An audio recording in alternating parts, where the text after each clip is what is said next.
I'd like to begin by welcoming our witnesses. We're delighted to have you. Welcome to our committee. Bienvenue à la réunion. Welcome to meeting number 16 of the Standing Committee on Science and Research. The Board of Internal Economy requires that committees adhere to the following health protocols, which are in effect until June 23rd. All individuals wishing to enter the parliamentary precinct must be fully vaccinated against COVID-19. All those attending the meeting in person must wear a mask, except for members who are at their place during proceedings. Please contact our excellent clerk for further information on preventive measures for health and safety. As the chair, I will enforce these measures, and as always, I thank our excellent colleagues for your help. La réunion d'aujourd'hui. Tonight's meeting is held in a hybrid format pursuant to the House Order of November 25th, 2021. Interpretation services are available for this meeting. You may speak in the official language of your choice. At the bottom of the screen, you may choose to hear floor audio or in English or French. The raise hand feature is on the main toolbar should you wish to speak. A reminder that you should address the chair in all of your remarks. When you are not speaking, your microphone should be muted, and we will maintain a speaking order. Colleagues, we are delighted for our first panel tonight. We have, as an individual, Professor David Novick. From McMaster University, we have Dave Tucker, who's the Assistant Vice President for Nuclear Research. Welcome to you both. And from Ontario Power Generation, we are really pleased that Ken Hartwick, who is the President and Chief Executive Officer, can join us. We'd like to welcome you all. We hope you have a good experience today. You have an interested committee.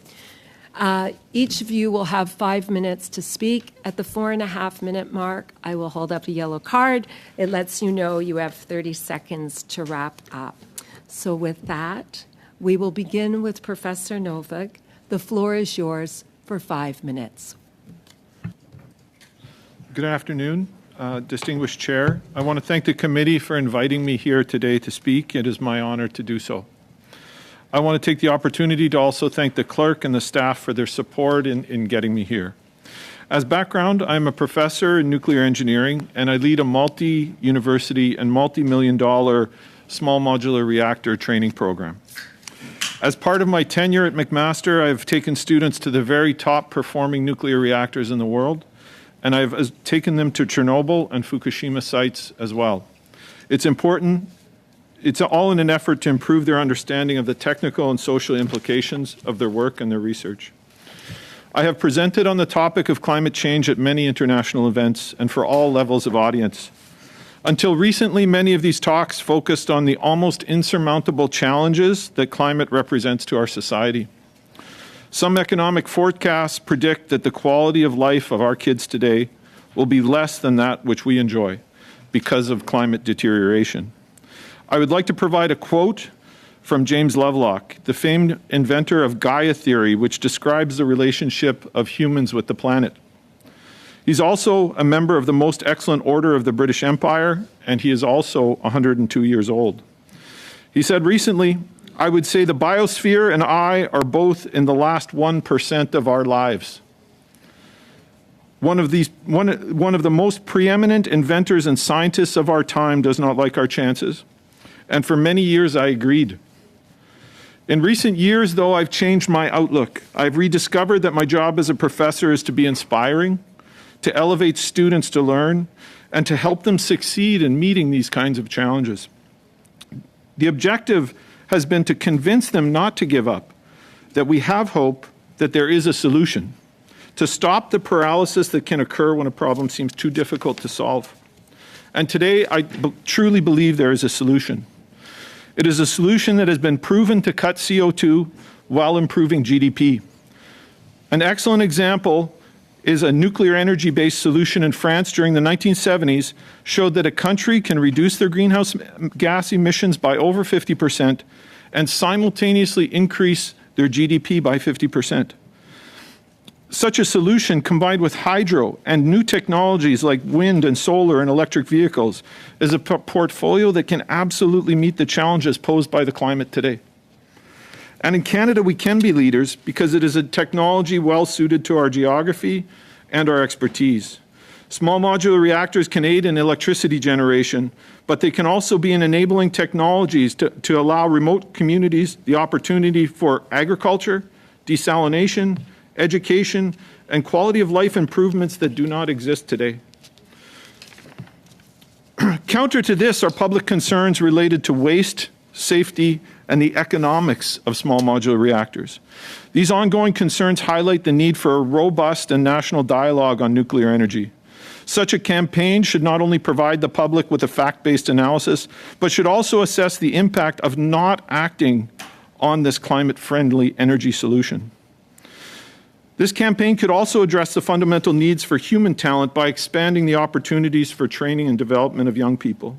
For example, this week at McMaster, we hosted a small group of young graduate students for hands-on training in our reactor. And this was funded by NSERC as part of a training program that I run on SMRs. I am frequently asked, however, by other universities and other young people throughout Canada why they are not included in this program. And the simple answer is that even with the $2.5 million of funding I have in this program, I can only dedicate that to a relatively small cohort of the number of people who can participate. Thus, to establish a robust SMR university environment, a coordinated and sustained program is needed beyond our existing funding opportunities. In closing, there is no magic technology that will provide us relief from the climate problems. But that does not mean we are hopeless.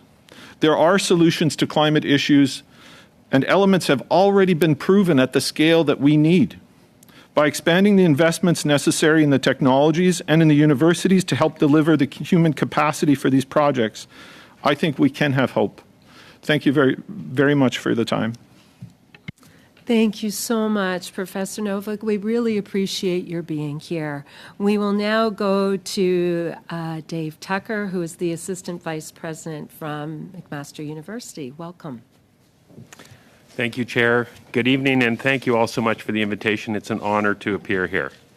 McMaster is Canada's nuclear university, and it's home to the McMaster Nuclear Reactor, the largest research reactor in the country. Our reactor is not a small modular reactor. Our output is not energy. It's neutrons for research and isotope production, but it's similar in size to small SMRs, and it's been a central part of our campus for over 60 years. The McMaster Nuclear Reactor supplies 60% of the world's iodine-125, a medical isotope used to treat prostate and other cancers, and every year we produce enough to treat more than 70,000 patients around the world. A 5-megawatt research reactor, it's the only research reactor in the world that does not rely on government funding to operate. It operates on a self-sustaining cost recovery basis through commercial operations and serves as a key economic driver, supporting industry and resulting in multiple spin-outs in biopharmaceutical companies. These unique strengths, coupled with the co-location of other cutting-edge nuclear research facilities, make McMaster extremely well-equipped to be a partner in the deployment of SMRs. And it's with that in mind that McMaster was pleased to contribute a chapter to the government's SMR action plan that noted we would be exploring the potential of hosting an SMR on or near our campus. This would represent the very first community demonstration deployment of an SMR in Canada.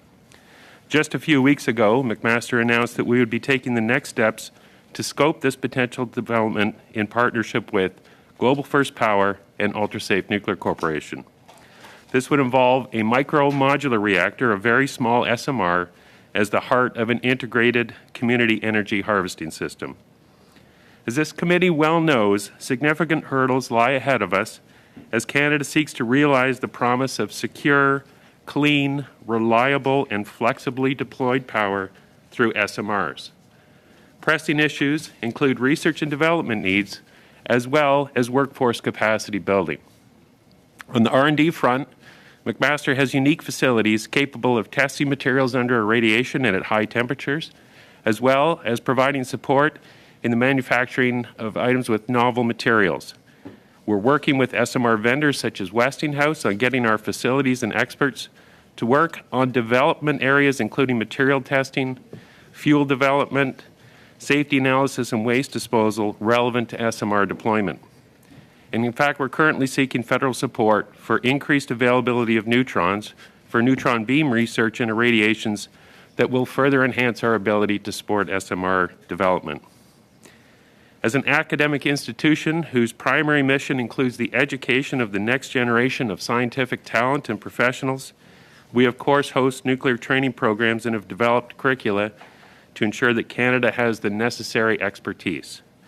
For example, McMaster is home to the Nuclear Education Skills and Technology Initiative, part of the OECD's Nuclear Energy Agency, teaching practical skills related to SMR development and management.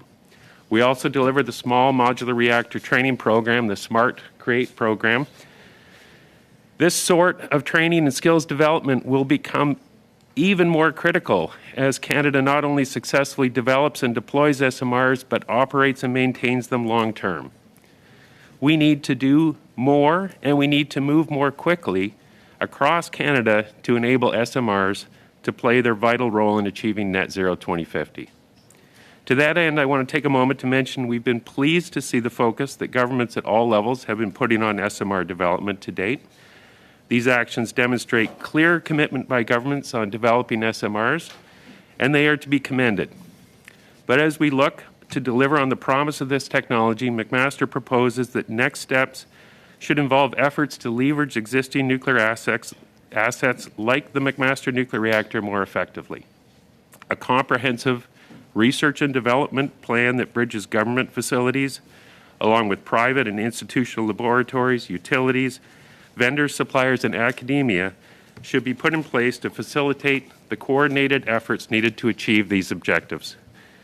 Similarly, it's essential that we begin now on a pan-Canadian strategy to begin building the workforce of tomorrow that will deploy, operate, maintain, and regulate SMRs of the future and their associated infrastructure and clean energy systems. It's important that these be pan-Canadian efforts and that they be funded to ensure that national efforts yield national results. With that, I thank you very much for your attention and look forward to answering your questions. Thank you so very much, Mr. Tucker. We're pleased to hear from you tonight. And now we will be going to Ken Hartwick from the Ontario Power Generation, and he's the President and Chief Executive Officer. Welcome for 5 minutes.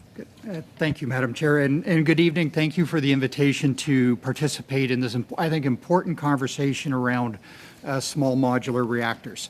As mentioned, I'm the CEO of Ontario Power Generation, one of the largest clean energy generators in North America. We have a very diverse portfolio of assets that include everything from hydro to nuclear to solar to biomass to natural gas, spanning Ontario and into certain parts of the United States. All of OPG's generating units and facilities are located on Indigenous, traditional, or treaty lands. For example, our Darlington small nuclear reactor is located on the shared traditional treaty territory of the Chippewa and the Mississauga-Anishinaabeg, collectively known as the Williams Treaty First Nations. And OPG is committed to work further with Indigenous communities and stakeholders to incorporate Indigenous and traditional knowledge in the project in order to further understand the potential impacts of the project and strengthen our assessment and decision making. In April 2014, OPG burned its last piece of coal to generate electricity in Ontario. The transition off of coal remains one of the largest actions to fight climate change in the world. And now we are focused on becoming a net zero company by 2040 and enabling a net zero economy by 2050. Our climate change plan outlines a range of initiatives, including our $13 billion Darlington nuclear refurbishment project, which remains on time and on budget, hydrogen development, hydroelectric upgrades and additional capacity, transportation electrification, and energy storage. It also includes SMRs, which are central to our efforts. In setting our goals, we intend to grow prosperity for Canadians, Ontarians, and Indigenous communities while delivering more clean energy. We believe that by doing this, we can provide a blueprint for others to follow and achieve similar goals across the energy sector. OPG has also released our Reconciliation Action Plan, which will guide our work with Indigenous communities, businesses, and organizations to advance reconciliation in a meaningful way. This SMR study is being undertaken at a critical time for Canada and Canadians. The worsening climate crisis is now further impacted by geopolitical, economic, and energy risks related to the Russian invasion of the Ukraine. Climate change and energy security are interconnected and need to be addressed together. Without doubling or even tripling our clean electricity supply, Canada will not be able to meet our climate change targets. Nuclear and small modular reactors are essential to meeting and addressing these climate and energy security needs. That is why OPG has been working with industry partners, including those at this table, to develop and deploy SMR technologies. There's a clear need for an energy transition where multiple technologies will enable various regions to meet their common goals. I like to call this the all hands on deck approach. And let me give you an example. I think we've all heard the saying that, wind doesn't always blow, the sun doesn't always shine. That's why we need baseload power from nuclear or hydro. But let's understand this a little bit further. Some people will say, well, let's just build more wind and solar and distribute it and add battery storage, and it will all work out fine.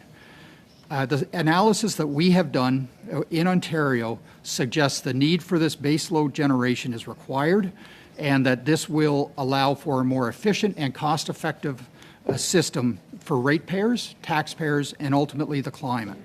And our analysis recognizes that all forms of technology will be required in order to optimize the carbon reductions and the cost for all involved. What this analysis shows in Ontario is that the lowest cost option at the maximum carbon reduction is a mix of these various tools, a mix of renewables, nuclear, and even a little gas for peaking capacity a few times a year. And we aren't the only ones who have concluded this. Worldwide, countries we talk to, such as the United States, France, the United Kingdom, Poland, etc., have also explicitly identified nuclear and SMRs as being critical to their energy and climate needs. And I'm sure more countries will follow. Now let me get to what I think the key takeaways from this need to be. First of all, Canada can do this. And in Ontario, we are doing this. The most cost-effective path to net zero is a mix of different technologies, somewhat dependent on the province and the location. More nuclear is required in at least some provinces, and SMRs are a good fit for several provinces. Nuclear power has been demonstrated to be good for the economy.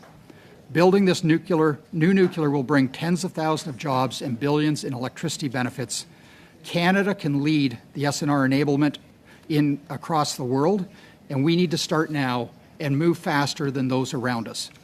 And with this, we would need federal support, such as what we've had to date, to enable nuclear as part of the clean energy economy to accelerate. Thank you very much. Thank you, Mr. Hartwick, and to all of you, again, welcome and thank you. We're now going to hear from our members. You have a really interesting group of people here.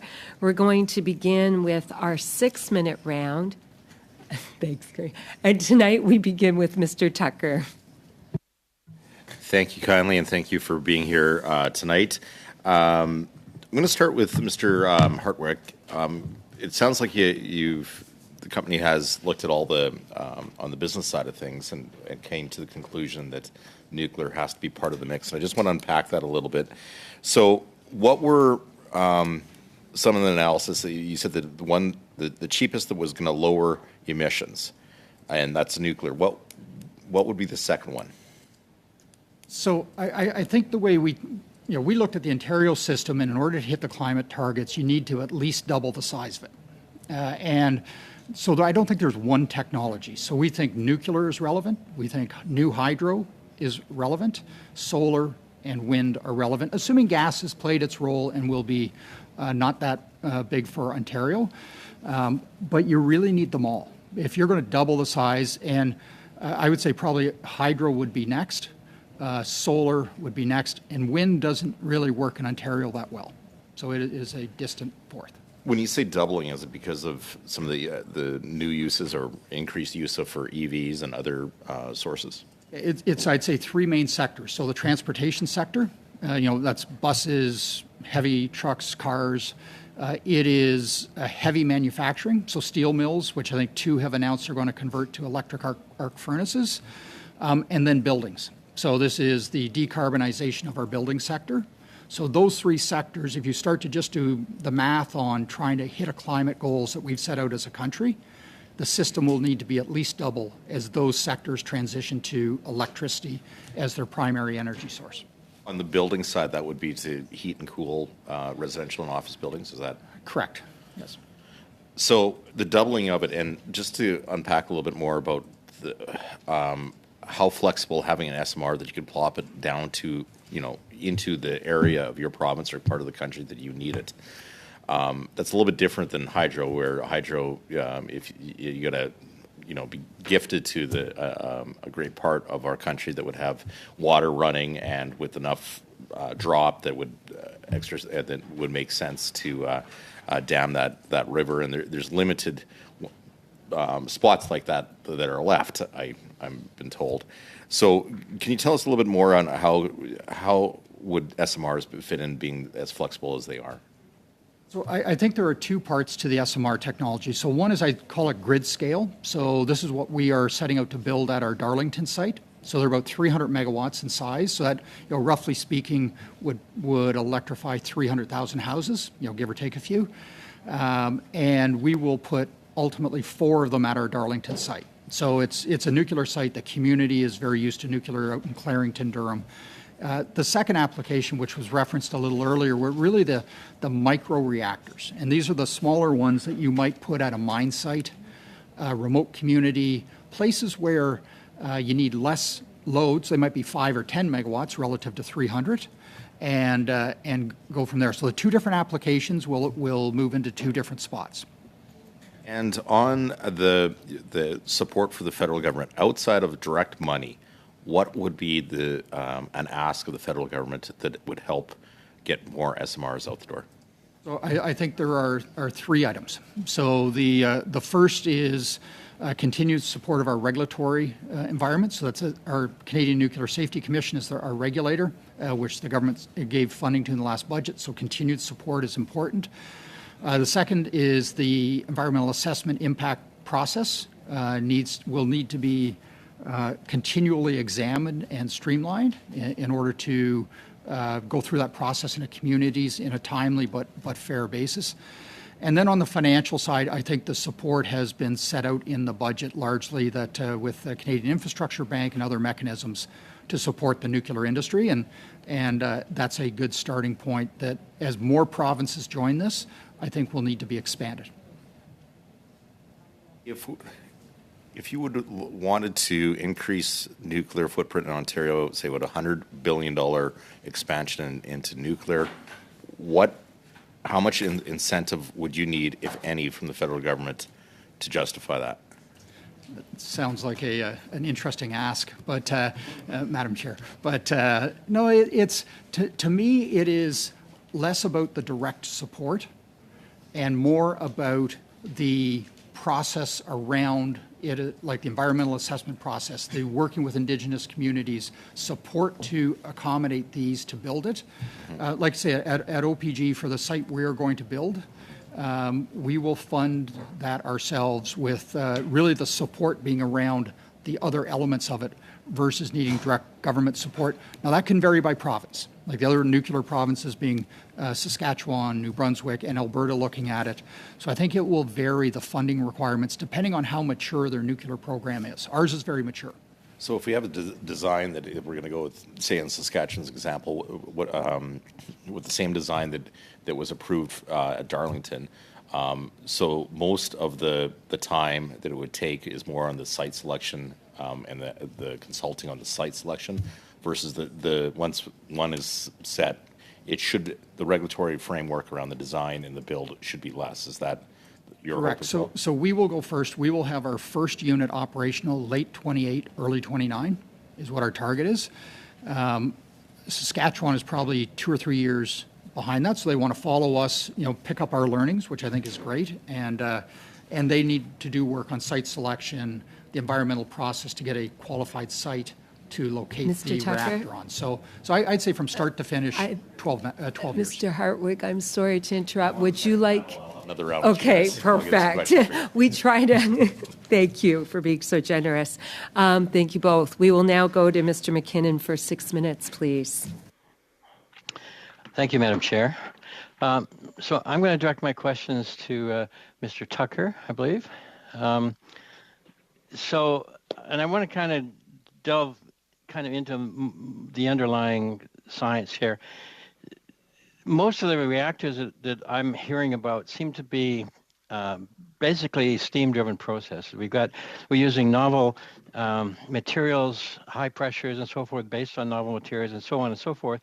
But it seems to me that it's fundamentally the same technology we've had from the industrial age, except that instead of cooking the tea kettle with coal or wood or some other chemical process, we're using nuclear. But it's still a tea kettle. So I'm wondering if there's any other inkling of any other way of extracting the energy from nuclear fission, other than perhaps there's a non-thermodynamic kind of process. I wonder if you could help me out there. I'll start, and then if you don't mind, I'll ask Dr. Novak to add in. But fundamentally, generation of electricity through turbines is achieved by boiling water and making steam. That's true. Having a very clean, reliable, secure source of energy through SMRs to do that is an important transition for our energy sector.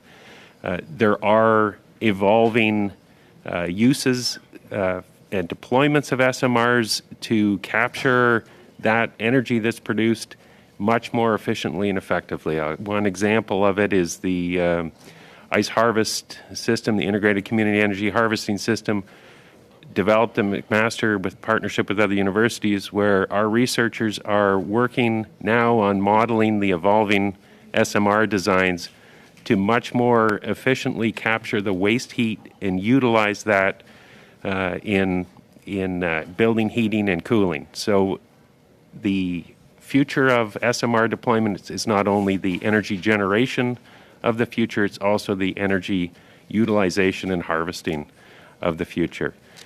My colleague, Dr. Novak, could probably elaborate on that if that's acceptable. Dr. Novak, please, if you wish. A course to 200 thermodynamics students, and you can't beat thermodynamics.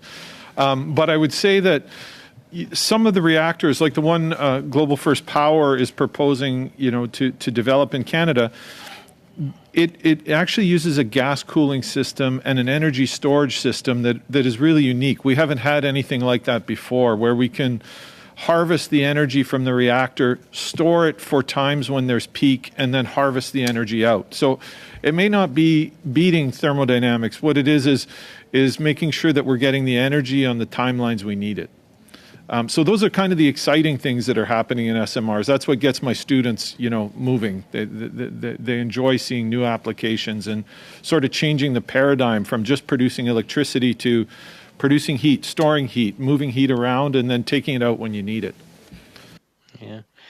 I'll ask either of you if there's any inkling on the horizon of any other theoretical techniques for extracting that energy other than, something more direct. I'm thinking, and I understand it's probably pie in the sky, but is there such a thing out there? I think the closest we would have are reactors that are gas-cooled or molten salt reactors, which can drive very high temperatures and make use of a Brayton cycle. So completely remove the steam and the kettle component out of it and use more of a gas turbine technology to get much higher efficiencies.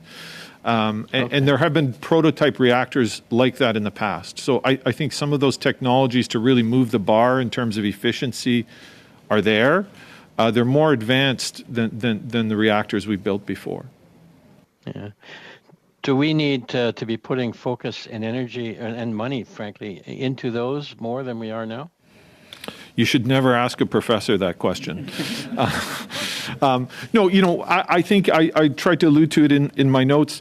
I think having a coordinated, national program, there are people with who can add to this conversation who are used to running gas turbines. For example, in Alberta, there are people who are used to energy storage systems in British Columbia and on the East Coast.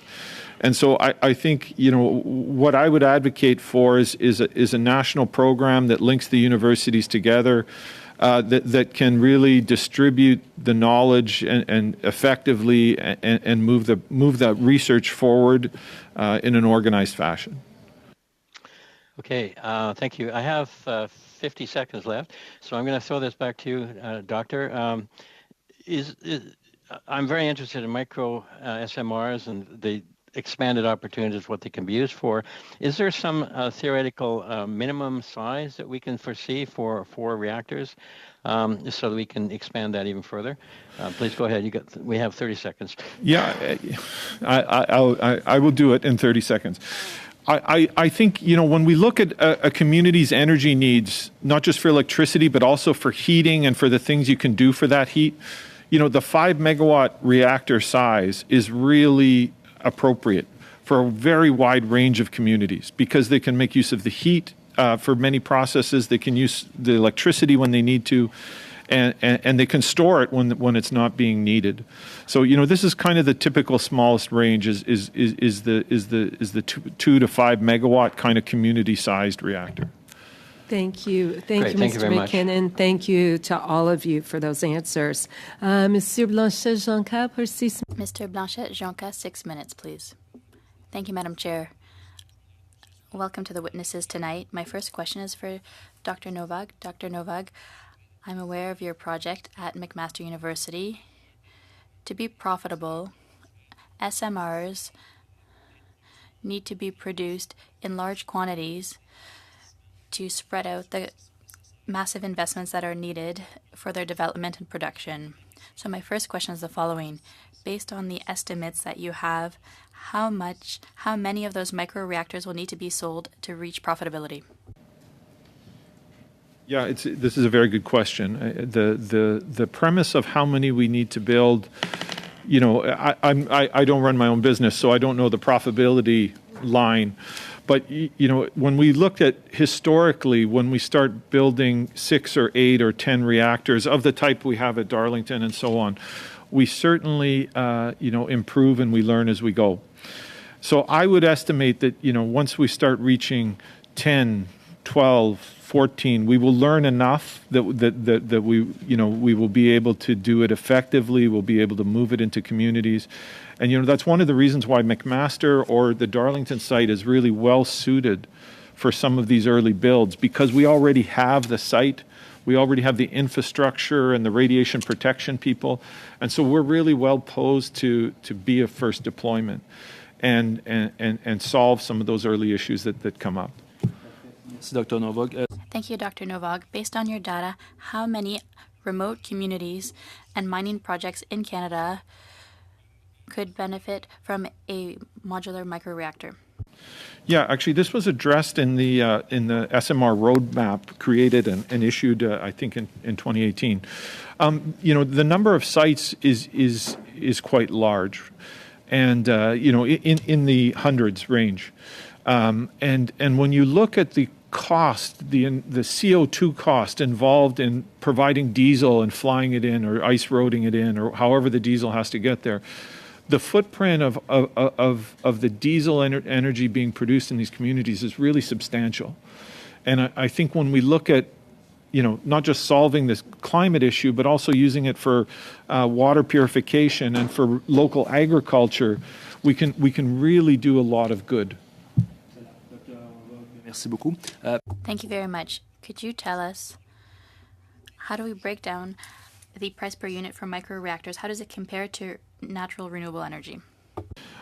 I think the end goal is to make nuclear cost the lowest cost option available, because that's what you need for base load.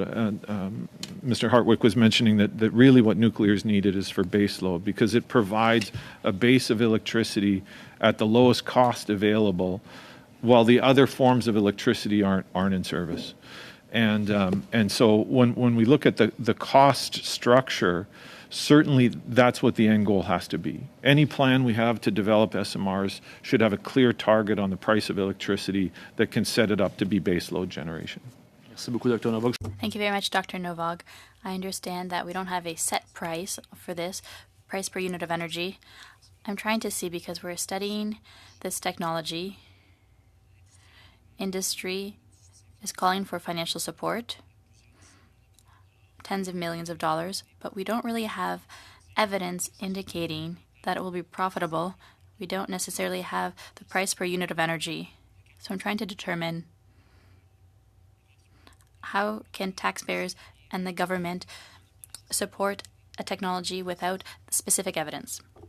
Actually, I think I'd just like to refer back to the SMR roadmap that was produced by the government, but in collaboration with industries, and it was led by Natural Resources Canada, but OPG, Bruce Power, local utilities in Saskatchewan and in the north all provided input. And in there, they do provide a range of values of the cost per unit of electricity that they were looking at. I don't have the numbers here with me today, but I'm happy to follow up afterwards. I can provide even just the table and figure numbers that you could consult.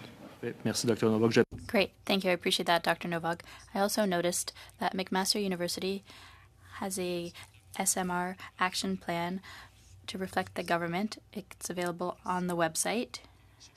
So McMaster researchers will look at big issues regarding SMRs, their profitability, the pros and cons, applications of small modular reactors for taxpayers in host communities and neighboring communities. I think these are all issues that are critically important. I'd like to know, what have been the conclusions you've reached to date?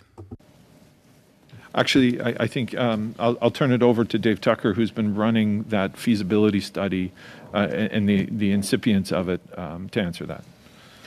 Sure, I'm happy to address that. That is the feasibility study, which we've just announced the launch of. So we're at the very beginning of that, but I think it's a very important step for the country to look at us as a model for community deployment. If we're going to realize the value of SMRs in remote communities and remote industrial sites, we need to start with a willing, experienced host, and McMaster is that host. That will give us the opportunity to answer the questions and demonstrate the technology so that a community who's considering it can come, look, see, touch, get the experience, find out how we've done with ours. Mr. Tucker, I'm sorry. Je suis désolé. I'm sorry. Thank you to you all. We're now going to go to Mr. Cannings for 6 minutes. Well, thank you, Madam Chair. And I'll just let Mr. Tucker continue on with that line, because I'm curious to know what the answer was, especially with, you just have started the feasibility study, you say, that would give us these answers that we really need to know before we jump into the deep end here. And what are the timelines on that feasibility study? Or, for instance, when will we know when it will be economically feasible for a small community or a mine site to say, I want an SMR rather than I want renewable energy or I want to continue on with diesel? When will we know those answers? So our feasibility study for our deployment will run for about 18 months, and that will answer some of these questions in general. The most important question it will answer is the pathway to a campus deployment or a near campus deployment for the university that lets us start building experience with this relatively new technology, start introducing it to communities and getting our economists and our business school and our social scientists involved in the project of seeing how an SMR in a community works. It is a new thing, and so it's gonna take some time. We won't have the answers, but in the meantime, it's moving forward, and there are other ways to move forward. Building small or micromodular reactor ready energy distribution systems in communities so that as the experience comes in, as we're ready, we can replace the greenhouse gas generating combined heat and power plants at the heart of those with small and micro modular reactors. Okay, thanks. And I will move on to Mr. Hartwick, just in terms of what, again, I think these are difficult questions, casting ahead into the future in a brand new technology. But what are your projections for the role that SMRs will play, say, by 2030, 2040, 2050? In the Canada Energy Regulator report last year, the future of Canadian energy, it showed a rather modest contribution or modest increase in nuclear until 2050. So what are your, how many communities and mine sites will have SMRs by 2050? Sure. Realistically. Okay, sure. Let me start with, I think, the one premise that at Darlington, we plan to have the first reactor operational in 28. So it's not too far away. We will be done the refurbishment of our Darlington reactors in 26. And the cost of those is a little over 8 cents a kilowatt hour. They are highly competitive with any other form of technology for the base load. And then I think what we will do concurrently is begin to work with communities on both the grid scale SMRs as well as the micro SMRs to determine those communities that are relevant and that want to participate and build that over time. And I think one of the key things was touched on was I agree with the premise. Once you get to about 10 microreactors, we are going to have something very, very feasible. And we're going to be able to see it. We see it at Darlington right now. So we're spending $12.8 billion as we refurbish the 4 reactors. They are coming in around 12 to 15% cheaper as we go from one reactor to the next. And that's just learning, knowledge, and efficiency and skill of our workforce in Ontario, which is amazing. Now, and the 8 cents a kilowatt hour, was that the legacy reactors, the big reactors, or was that? That's the big reactors, yeah. And we would anticipate on an SMR level, I think, that for grid scale SMRs, they're probably in around the 10-cent range. And that's after you build 10? We will view that at our Darlington site. That is what we are working towards achieving, is that level of cost. And that includes the $12 billion? So separate and distinct. So 12.8 to finish the 4 big reactors. Okay. And then our small modular one, which we are building beside the big ones, we think that it will ultimately come in that 10, 11 cent range. Okay. Now, how much time do I have? I forgot to. A minute and a half, Mr. Okay. Cannings. Okay, I'll just ask the two Daves here about training. How much training is involved in operating an SMR, say if it's in a small community or a mine? Yeah, I think I can answer. Thank you for the question. It takes a large number of engineers and operators at the Darlington site to run a unit. And I think one of the major goals in SMRs is simplification of the design and operation so that the load of people that you need to manage that reactor on a daily basis is much reduced and can be accomplished by training a local workforce who will be on shift and gainfully employed in the operation of the reactor. So the complement of people will be lower than at a large site, but will still be appreciable. I would imagine, I don't have a formal number and assessment from any vendor, but I would imagine, you need 6 or 10 people to be around to do the checks, check out equipment and do those kinds of things.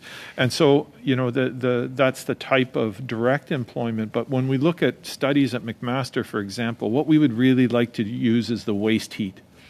We would like to see large agriculture attached to these reactors to be able to utilize that waste heat to grow strawberries in a climate where you can't grow strawberries. Just quickly, though, Mr. Canning, sorry. I hate to. Would you like to ask for a written question? I just wanted to know what kind of training is needed for Would those you 6 like or 8 for a people. written question? Well, maybe if Can I? I Will I be hate to getting tell the? you, you've come to your end. Okay. I'm sorry.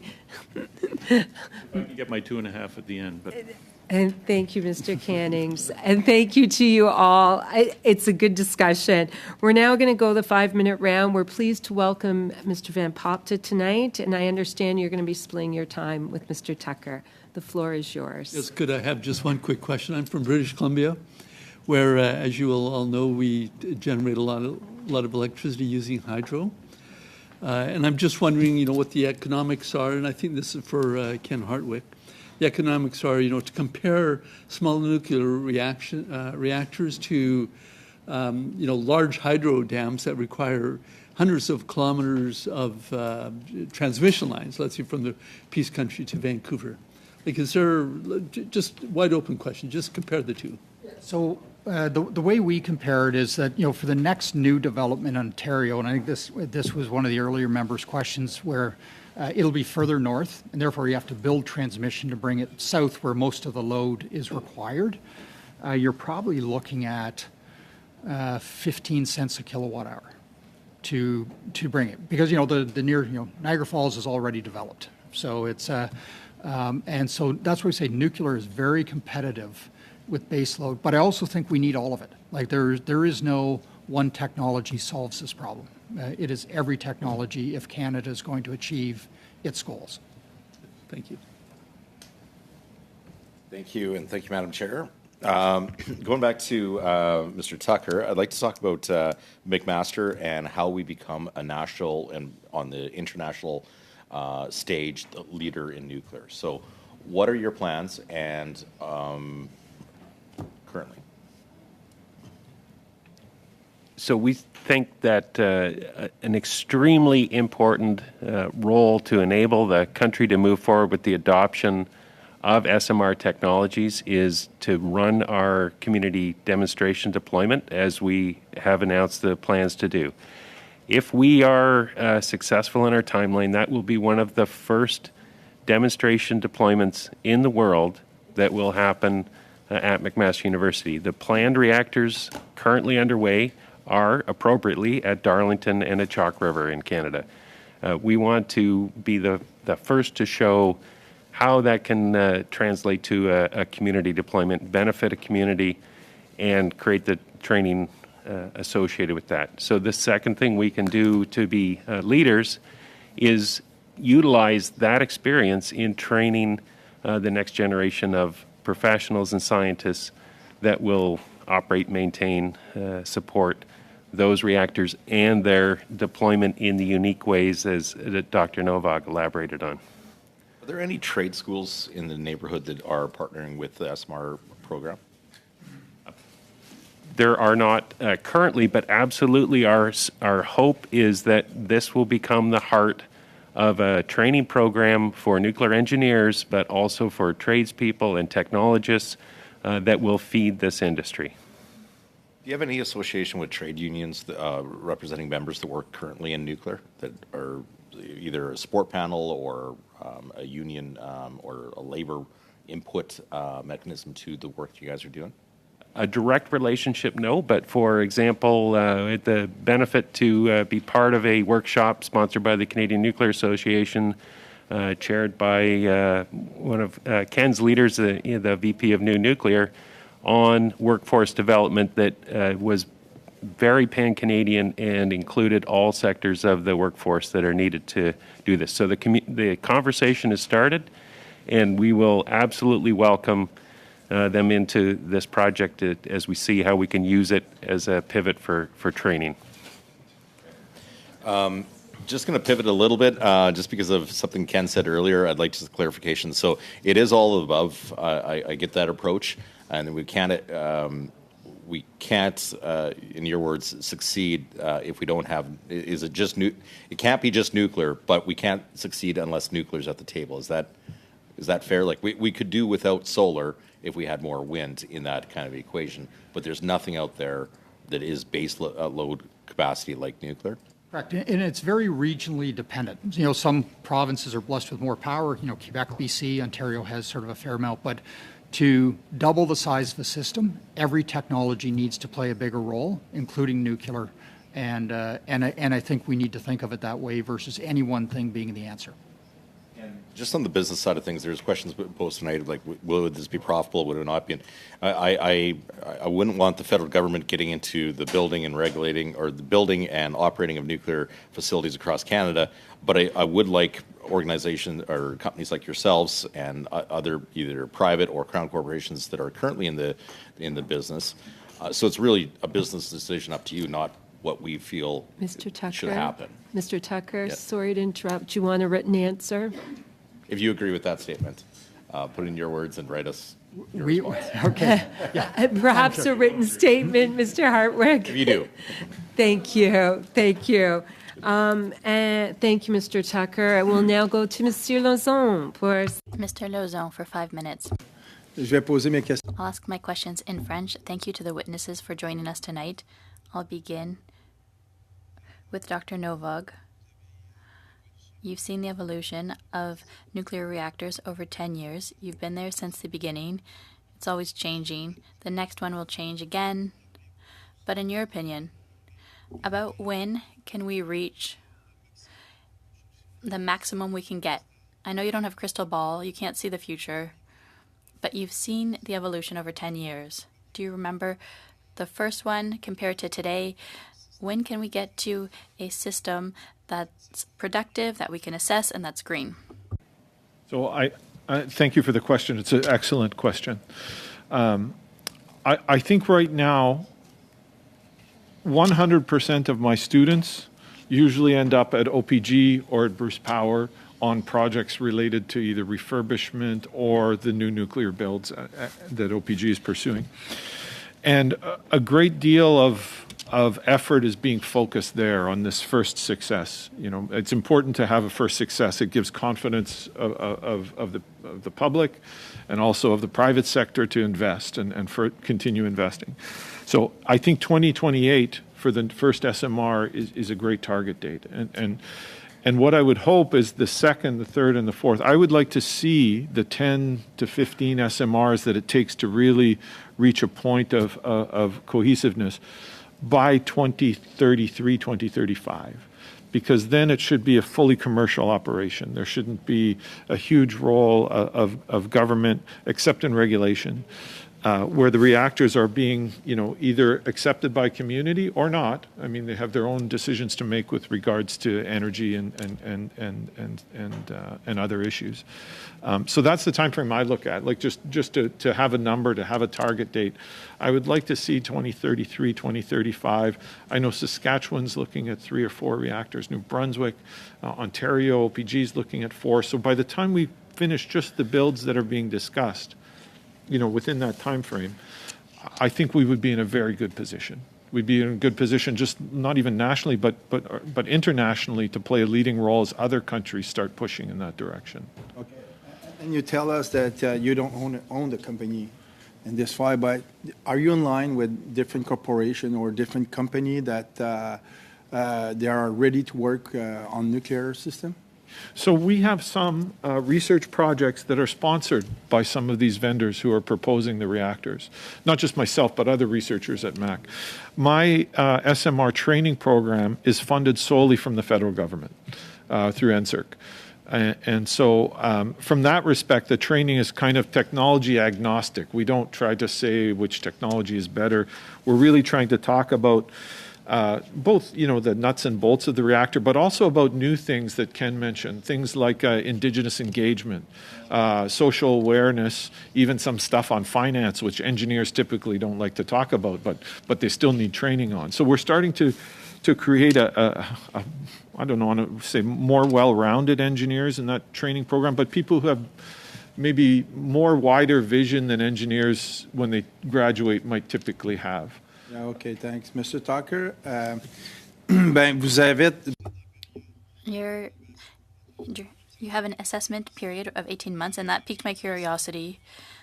I know you can't predict the future, but can you tell us already that the results could be good for remote regions? I represent a remote region where it's always more difficult to power industry, where we don't necessarily have hydroelectricity getting there in large quantities. So can we attract industry to remote communities this way? Is your main goal to supply these communities first? Thank you for the question. I believe that there are huge benefits that come with energy abundance and energy wealth in terms of the spin-offs that can be achieved beyond just keeping the lights on in the community. Dave Novak mentioned the ability to have agriculture in greenhouses and climates and produce local food. Powering industry is certainly part of that equation. And a optimally deployed micromodular reactor where you're generating electricity, using the heat, storing the energy for when you need it, will have many, we believe, spin-offs for the community. Don't have a crystal ball, but I certainly believe passionately that this is an important pathway forward for this country in achieving greenhouse gas reduction. Thank you, and Mr. energy Lauzon. prosperity. Thank you, Mr. Tucker. We appreciate the good questions. And now we will go to Monsieur Blanchet-Jean-Cap for 2.5 minutes, please.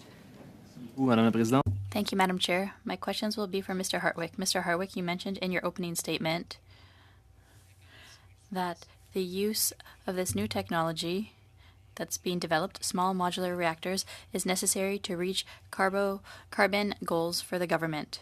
I'd like to see with you, do you have data on this, notably on the possibility of being carbon neutral with this technology?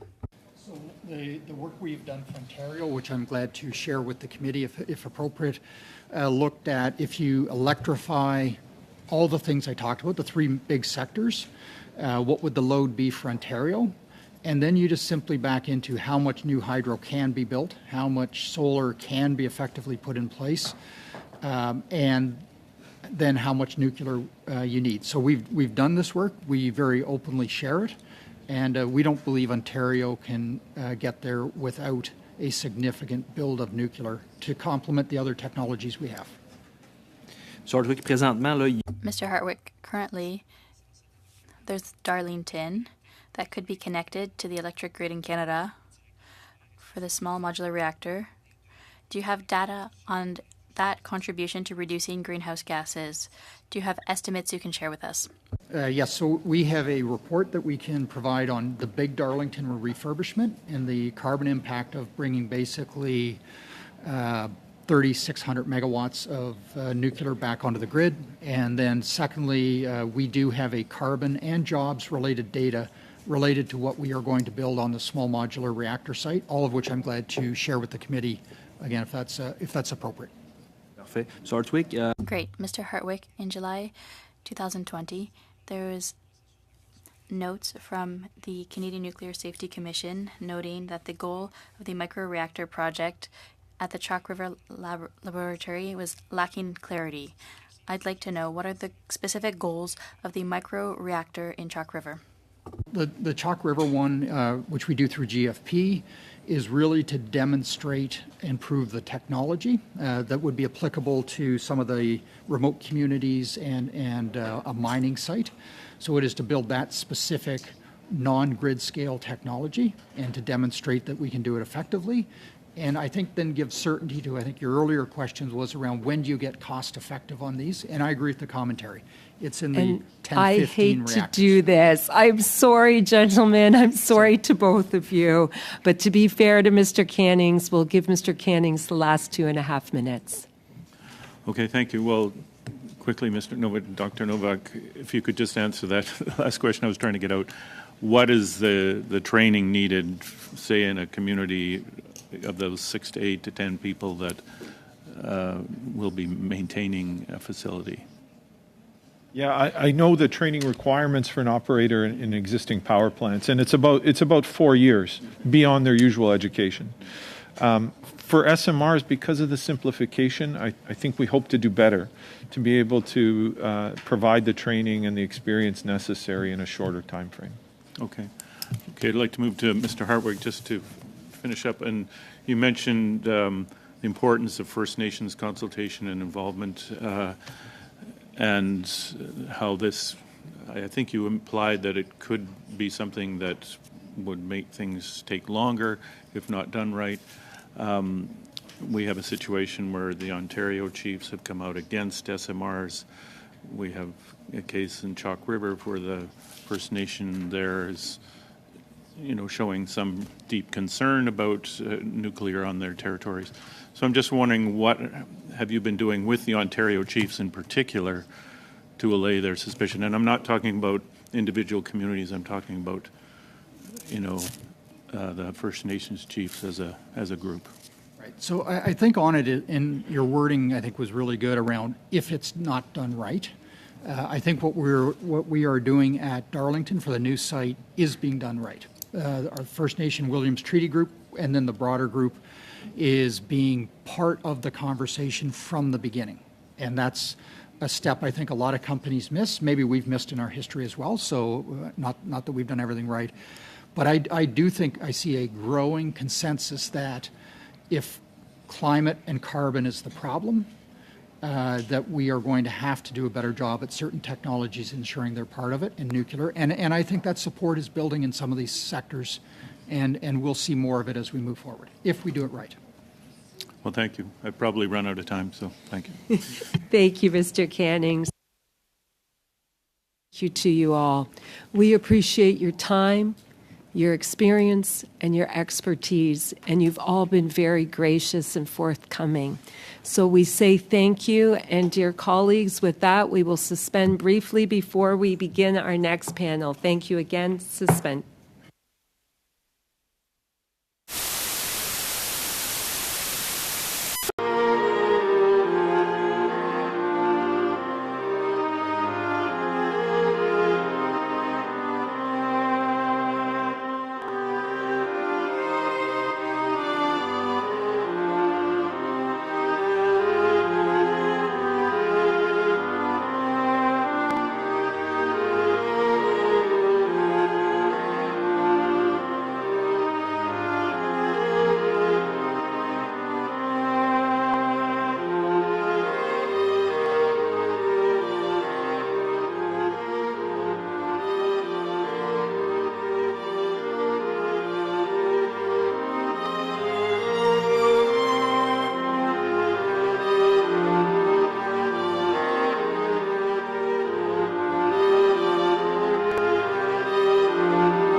Back, everyone. We'd like to welcome our second panel tonight on our study on small nuclear reactors.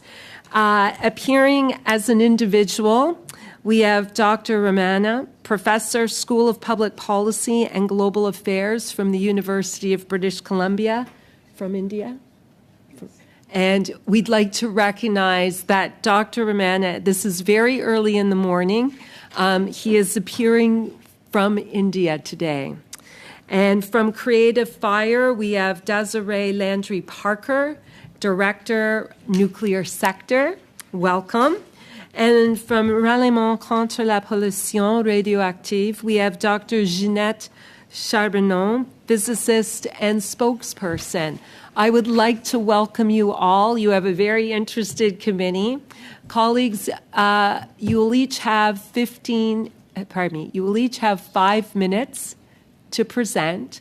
At the 4.5-minute mark, I will hold up this yellow card. It lets you know you have 30 seconds left to wrap up.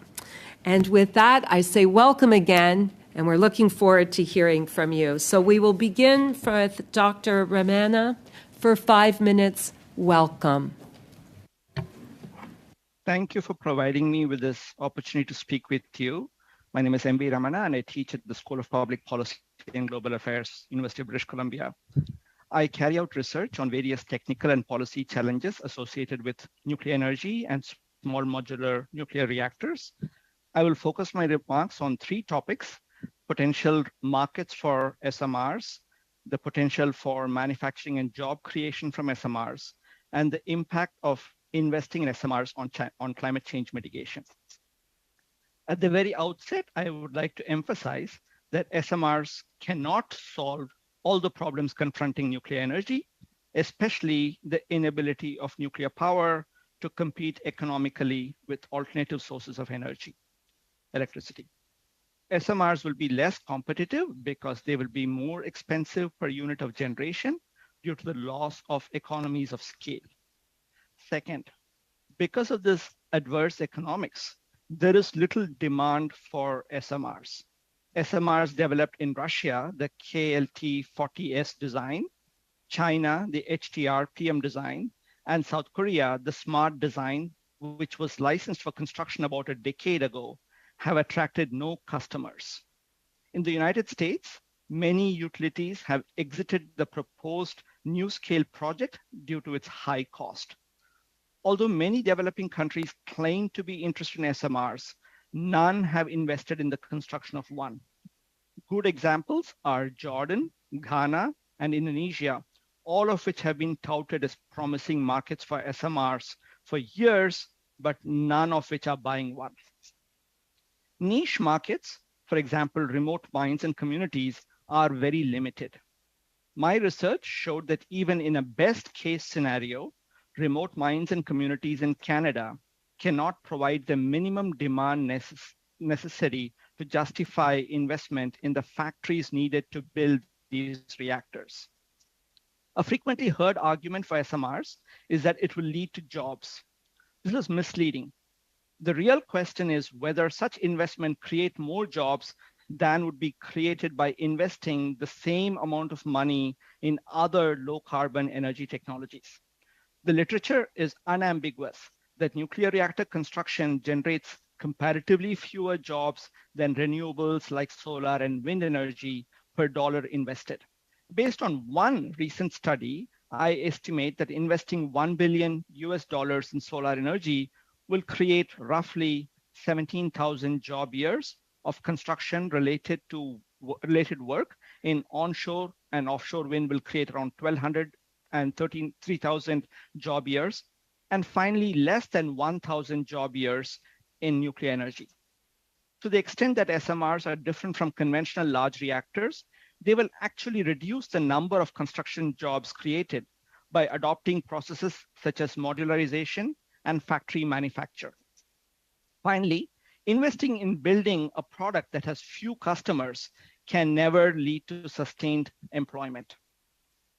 SMRs will set back efforts to mitigate climate change for 2 reasons. First, there's an economic opportunity cost. money that is invested in SMRs would save far more carbon dioxide if it were invested in renewables and associated technologies. Second, no SMR will be constructed for at least another decade. This compounds the problem of the economic opportunity cost in that the reduction in emissions from alternative investments would not only be greater, but also quicker. I'm happy to provide references for these statements, either from my work or that of others. I'm happy to answer any questions. Thank you. Thank you so much, Dr. Ramana. And again, we thank you for getting up so early in the morning. We will now go to Creative Fire, and we will hear from Ms. Landry Parker. Welcome. Thank you, and thank you for the opportunity to join tonight.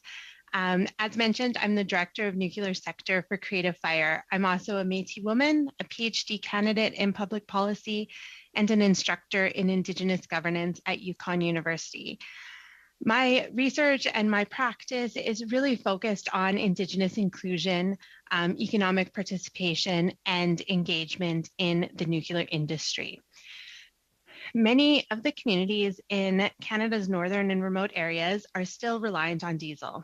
The high cost of energy, infrastructure challenges, and the harsh climate indicates that Canada's north is facing an energy crisis. In order to reduce this reliance on diesel, we'll need to explore other options to produce clean and reliable energy for these communities. This is challenging given the vast distances between these communities that make a connected grid cost prohibitive. So one solution is to add nuclear to the energy mix. And as we heard earlier tonight, the history of development with our Indigenous communities adds a layer of complexity as it does contain many examples of conflict, controversy, and lack of local control. And this complexity only becomes greater when we start talking about nuclear development. In the past, many uranium developments have been in close proximity to Indigenous lands.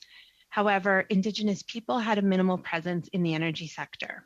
Some of these developments have even resulted in adverse environmental, social, and health consequences for these communities. Currently, however, Indigenous people have become much more involved in the sector through engagement, employment, and even as direct investors. But the conflict of the past has created a trust deficit, and this trust deficit still runs deep in the community memories, and it shapes the community's assertion for meaningful and transparent engagement in development projects, including nuclear. It looks for active involvement in the decision-making process and a consistent recognition of Indigenous self-determination over traditional resources. There's a need for increased Indigenous energy sovereignty. These communities need to be empowered to own and operate their own energy systems. UNDRIP, modern treaty agreements, recent court cases, these all provide frameworks or avenues for increased recognition of this Indigenous energy sovereignty. It will be of the utmost importance that these Indigenous nations have their free and prior informed consent on these development projects recognized.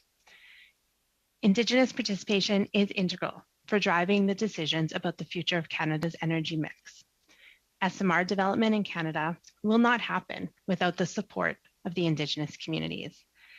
Engagement is iterative and ongoing. It's rooted in information sharing, trust, and relationship building. And successful engagement employs numerous methods. It needs to be adaptable, to be able to change from group to group, and it includes multiple framing of related energy issues, in addition to just the development of nuclear energy.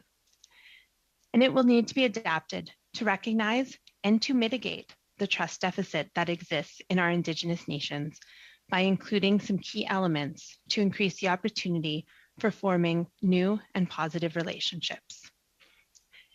And this increased Indigenous participation in Canada's energy decisions will have a positive economic benefit. This includes the value add of Indigenous involvement from the incorporation of traditional knowledge and traditional ecological knowledge to strengthen the technical assessments, but also of the local knowledge and lived experience to help guide the engagement process. Early training and mentorship of the Indigenous workforce is also key, And as we heard Dr. Novak say earlier, this can take quite a bit of time, and this process really needs to start immediately. And finally, realizing the economic benefit of the intentional inclusion of Indigenous businesses in the procurement process, as well as deliberative partnerships with Indigenous-owned businesses. So to just summarize a few of my key takeaways here, that SMR implementation is dependent on community support. A poorly executed engagement could jeopardize the overall implementation and adoption of SMRs, and this will hinder Canada's reduction in GHG emissions. And remembering that Indigenous nations are self-determining nations. Local control will need to be central to the implementation and success of these new developments. Thank you. Thank you so very much, Ms. Landry Parker, for your testimony. And I know we all wish you good luck with your PhD. And now we will go to Dr. Ginette Charbonneau for 5 minutes, please. Oui, bonjour, je suis... Good evening. I'm Ginette Charbonneau, a retired physicist, and I am the spokesperson for the Ralliement contre la pollution radioactive. I request today that Parliament exercise great vigilance regarding the problems of radioactive waste generated from SMRs. It is risky to develop the nuclear industry because, as you know, the waste continues to accumulate and the costs of management become astronomical. The federal government is investing a lot of money in SMRs. It's a new trend. However, we sincerely believe that they will be ready too late to alleviate climate change, and their radioactive waste will pollute remote areas, which is very sad. Most of the First Nations are against the deployment of SMRs on their territories. Many letters have been written by them to this effect. In our view, funding must be allocated instead to green technologies that are cheaper and ready to use now. Climate change is a real emergency, and taxpayer money should not be spent on good but quixotic projects pushed by the lobby of the nuclear industry. Now, I want to highlight that everything has been done to unduly foster and fund the design and production of small modular reactors, despite the danger of the waste generated, which we never talk about. This does not comply with the Impact Assessment Act, Section 82, which says an authority must not provide financial assistance for the purpose of enabling that project to be carried out unless the authority determines that the carrying out of the project is not likely to cause significant adverse environmental effects. Nobody has demonstrated that there are no negative impacts on the environment. Quite the opposite. SMRs were exempted, unfortunately, from the Impact Assessment Act.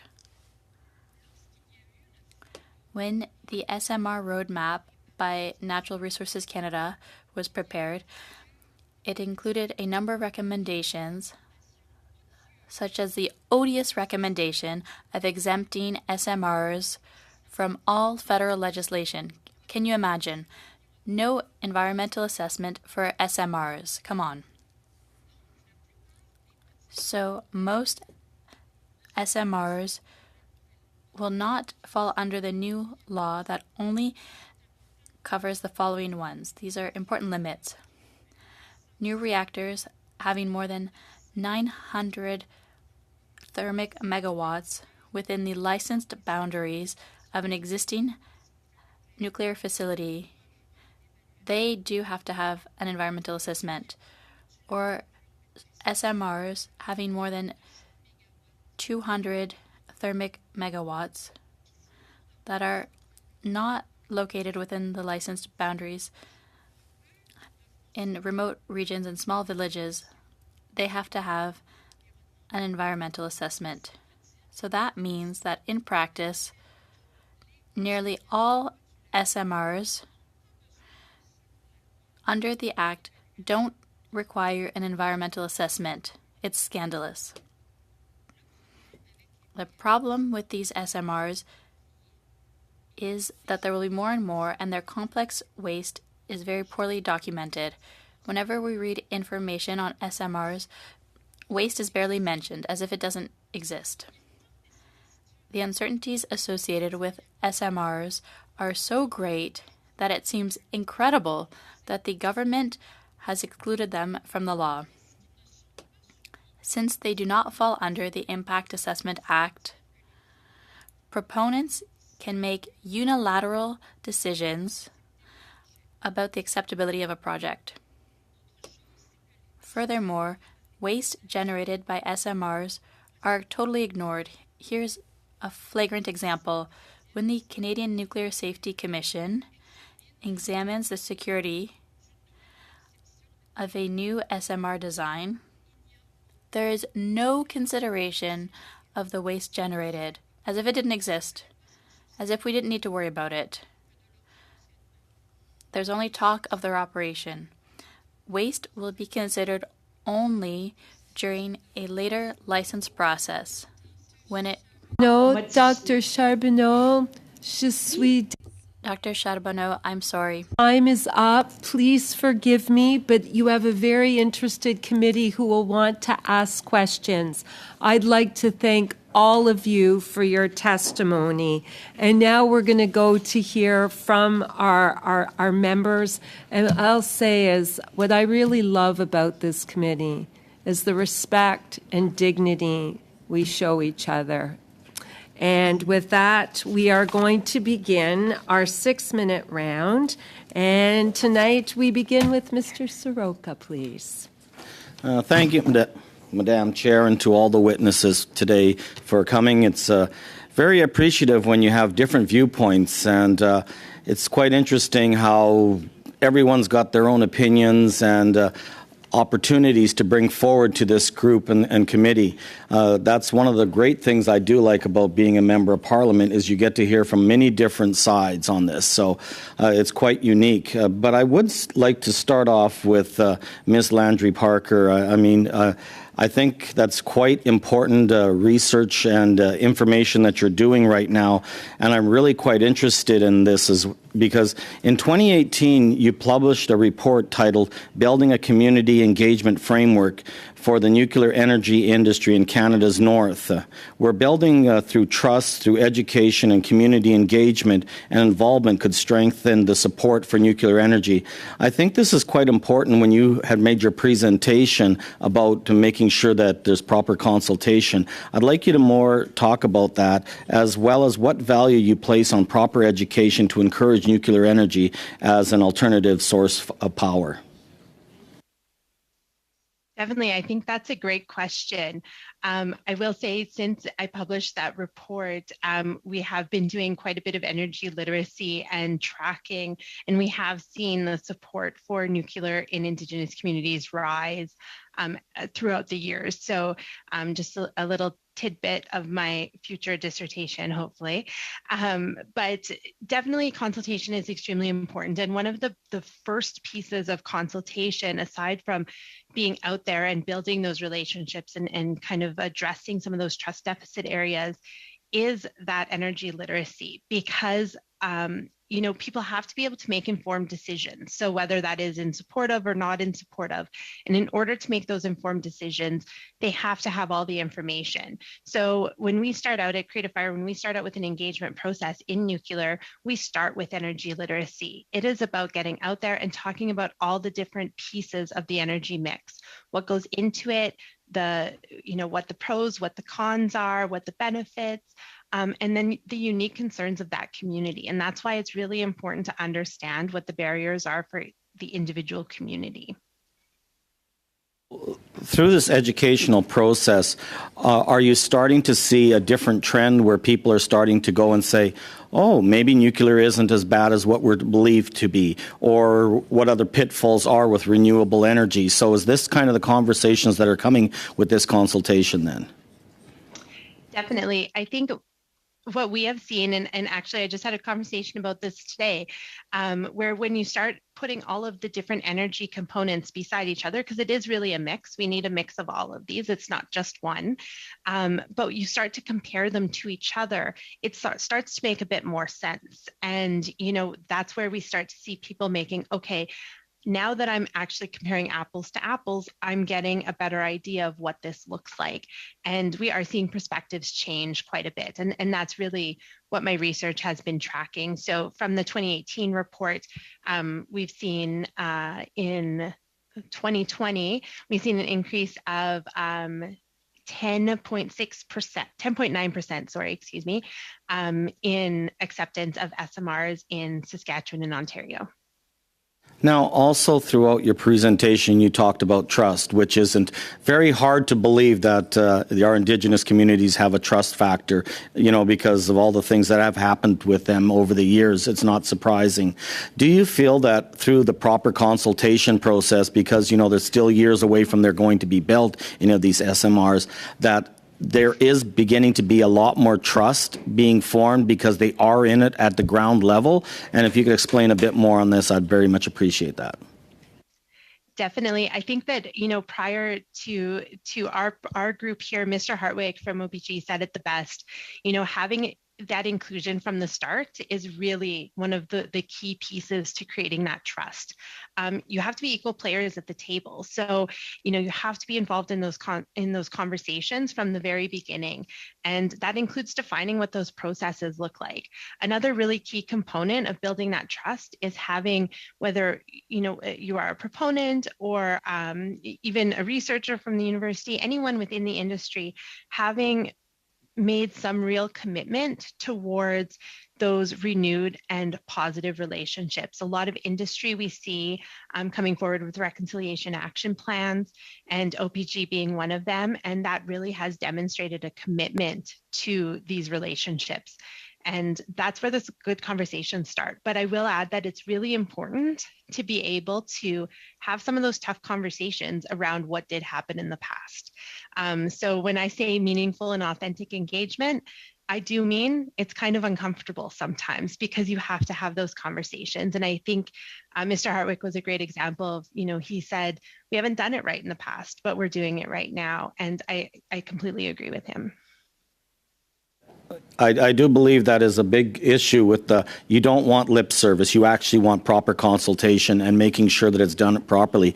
Could you give us any advice, though? Is there still some areas where we need to improve upon consultation? And if so, what would they be? Yes. So the conversation has to start early. Indigenous nations have to be at the table early. It can appear that it is a checkbox. So I know that we have duty to consult and accommodate and various different regulatory requirements that come into play when we talk about consultation. I talk about engagement being more inclusive than that. We're talking from the very beginning. The minute we start even thinking about a new project, we need to start engaging with those nations and those leaders. Ms. Landry Park, will you forgive me for interrupting? And I suspect colleagues are going to want to pick up on this. Thank you so much, Mr. Soroka. We're now going to go to Mr. Collins for 6 minutes, please. Thanks, Madam Chair. And I'd like to start with Dr. Romana, if I could. Dr. Romana, you're not the first witness who has highlighted or raised the comment as it relates to there's no customers for SMRs. And so, we have had a lot of witnesses in front of us, though, including a public institution here tonight, who have sold the merits of the technology, and those private companies that have come forward have illustrated that they're willing to invest and have invested quite a significant amount of their own private capital and resources into making the technology work, and we were given some very clear deadlines here tonight, guesstimates in terms of when the technology would not only be ready but in use. So can I ask, how do you rationalize that in terms of the private sector continues to put money into this technology, and and they're spending their own money to make it happen. And yet, I can't imagine a business trying to sell a product, though, where there is no customer at the end of the day to purchase the product. So can you rationalize that in terms of your study and try to make some sense in terms of what we've heard to date through the first several meetings? Yeah, thank you for that question. I have sort of two responses. First, it is the fact that most of these private companies are not just investing their own funding, they are looking for public funding. In every country where SMRs are going forward, whether it's the United States or Canada or the UK, they're all looking for public funding for a lot of their research. The second thing is to note that companies make investments based on their assessments, but their assessments can be wrong. And we've seen this time and again in the nuclear sector. Many companies have invested in various designs which are never sold. For example, Westinghouse invested a huge amount of money in what is called the AP600 reactor that was never sold. It's pursued this for over a decade. And then subsequently, Westinghouse went through an SMR process called the Westinghouse SMR. And then in 2014, when they realized that the United States Department of Energy was not going to give them any money, they pulled out of that effort. And whilst pulling out, their CEO basically said the problem is not with the technology, the problem is that there are no customers. So finally, all I'd say is, if you have this question, this is the question that the private investors can probably best answer. I'm not in there. I can't be in their heads to understand what they are thinking. Thanks, Dr. Rahman.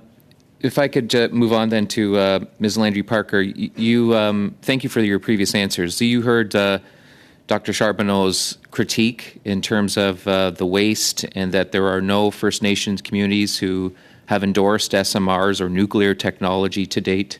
What's your experience been with the community so far in terms of public outreach and opinions related to SMRs and nuclear?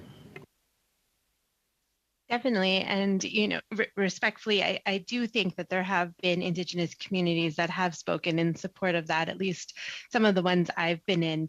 I think it really does come down to, and come back to one of my previous answers around energy literacy. So providing all of the information, a full picture, so they can make informed decisions.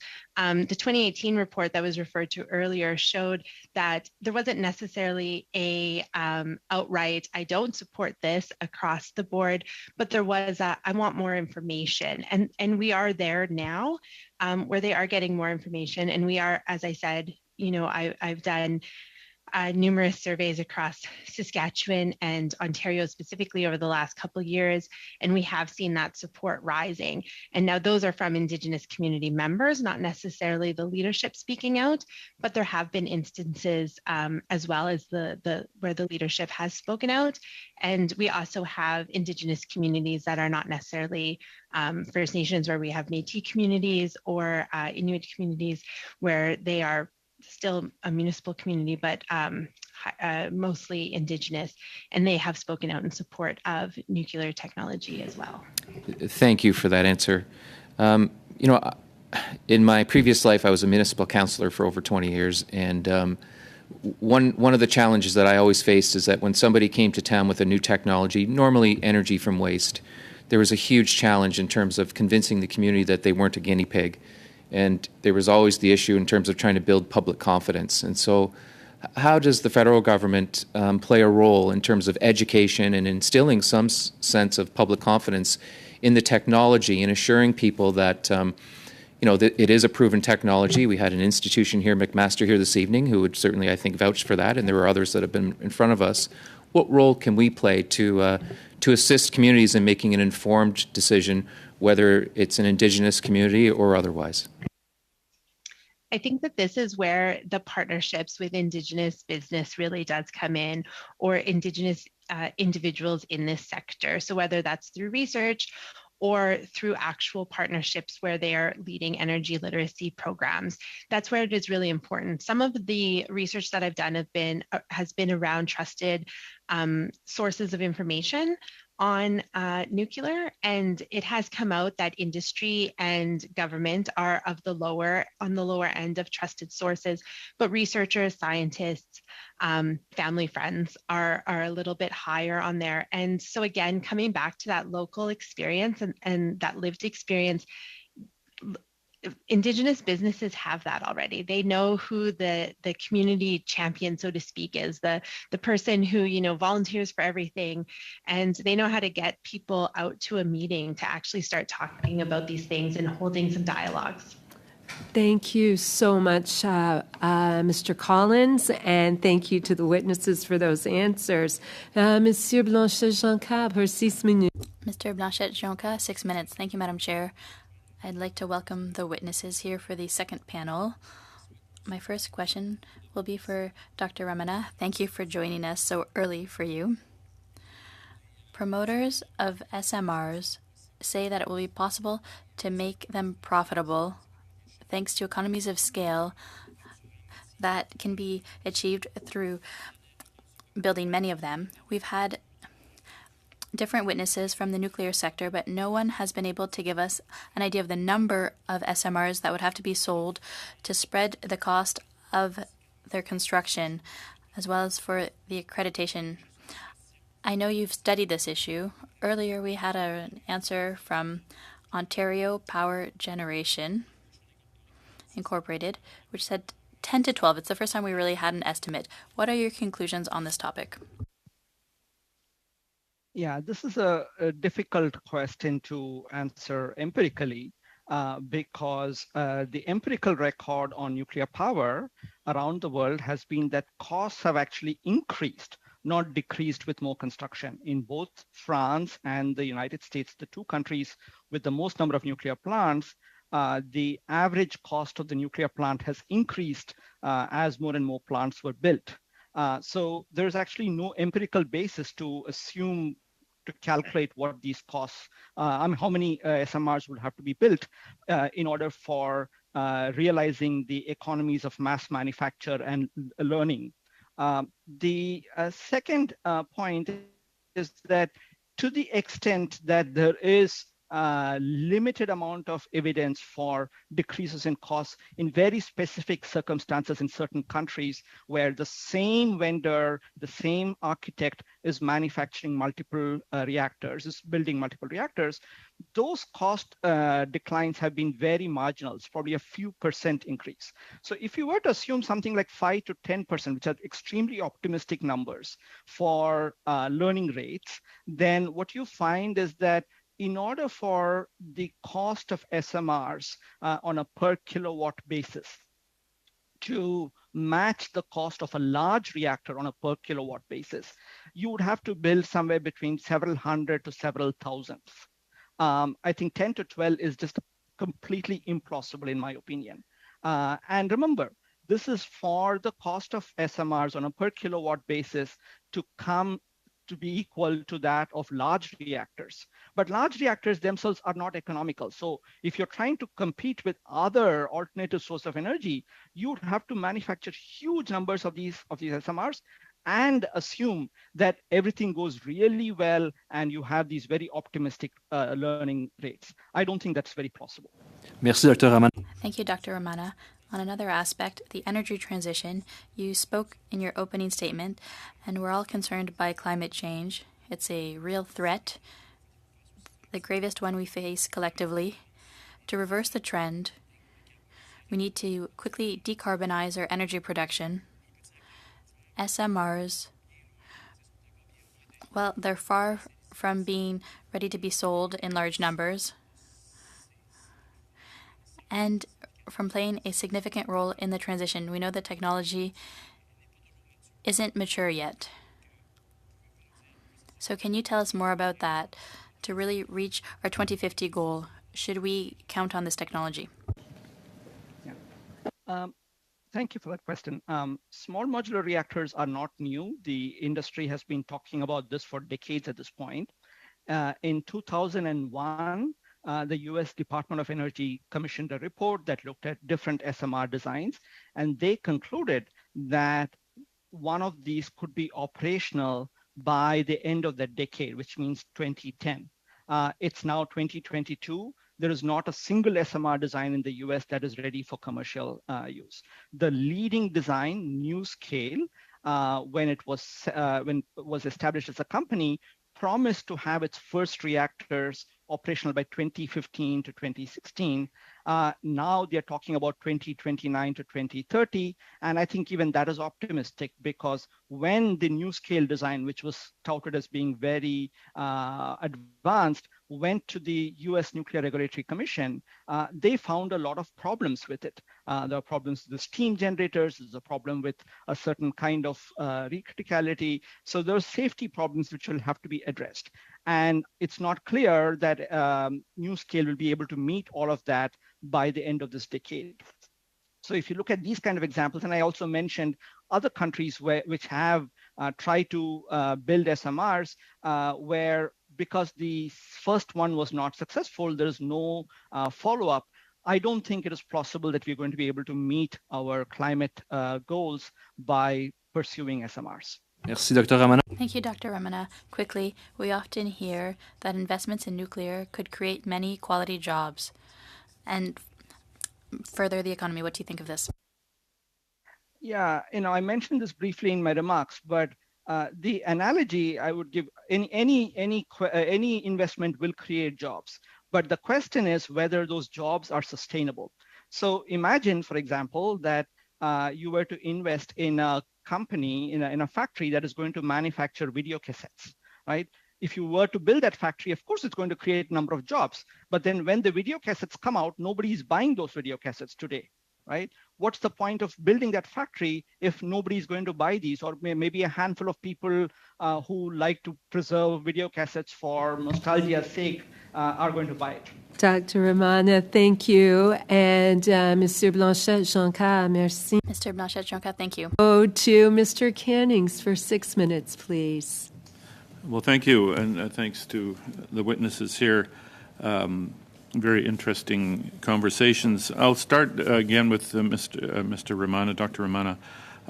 You, just to pick up on some of the previous comments, you said other countries that had produced SMRs, Russia, China, South Korea, had no customers. And I'm just wondering if you could expand on that, like why were there no customers? Were there never any products built? Was the cost too high?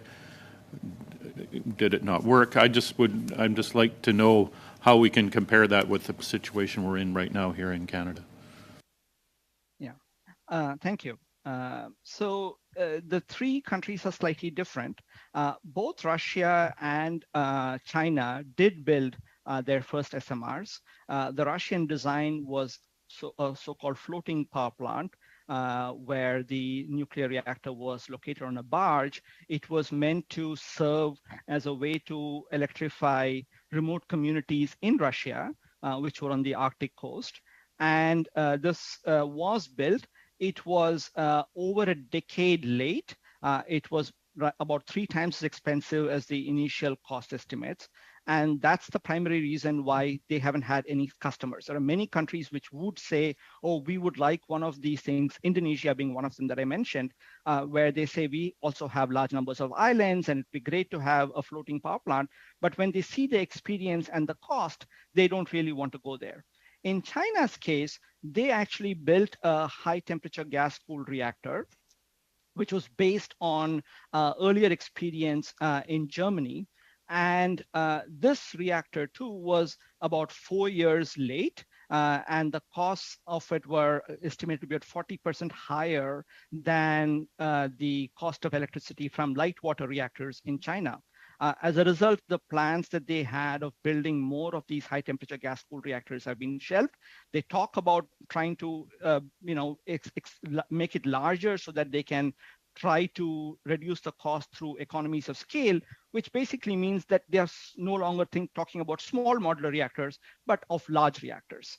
And in the case of South Korea's smart design was licensed for construction in 2012. They looked around South Korea, and not a single utility wanted to build one of these. So South Korea is looking for export markets. They're talking about Saudi Arabia and Jordan, but none of them have actually so far bought one. And just on your next comment that you made, I think very quickly, you said the niche markets, for instance, remote mines, you said that market was limited. I would think in Canada we have lots of mines. Why would that market be limited? Is it the time the mine is operational is too short to make it worthwhile, or what would make that market limited? The main reason is that if you total up all the demand from all of these different mines, then even if every mine and every remote community were to purchase one of these reactors, you're talking about a total demand of about 600 megawatts. And the 600 megawatts, if you want to try and translate that into the number of orders that you would get because of that, and how much, and compare that with what a company ought to be looking at when they are thinking about investing the hundreds of millions of dollars that would be required in setting up one of these factories, it's not clear that they're going to be matching. That's the main issue. The second problem is that we also found that the cost of electricity from one of these would be roughly 10 times that of, could be as high as 10 times that of diesel, right? And the question is whether a mine is going to say, we're going to buy power at 10 times the cost that we're doing, even though they may want to get rid of diesel. Instead, what we found was that the cheapest ways for them to try and reduce their reliance on diesel would be to invest in renewables and lower their diesel demand. How much time do I have? A minute and a half, Mr. Kennedy. Okay, well, I will turn to Ms. Landry Parker. Just perhaps, I believe you are in the Yukon, or you're studying at Yukon University. One of the sort of classic communities I think of in the Yukon that would benefit from something like this would be Old Crow, where, you know, it's a remote community. Everything has to be driven in on an ice road in the winter or flown in.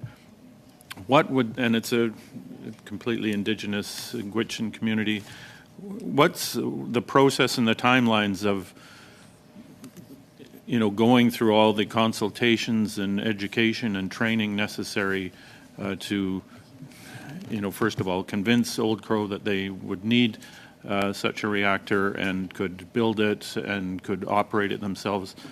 I must admit I'm just a little skeptical of that whole thought experiment in my mind, because, you know, I've been to Old Crow and it just seems unlikely. Yeah, and I think that, you know, when we're looking at very specific communities, they, again, are going to make their own decisions. So, you know, a community like Old Crow, where they have implemented their own energy systems that they are in control of, and that's very important to them as local control, they may not necessarily be ever in the situation of where they want to see in this case, probably a microreactor in their community. I don't know, because, you know, we would have to have those discussions with them.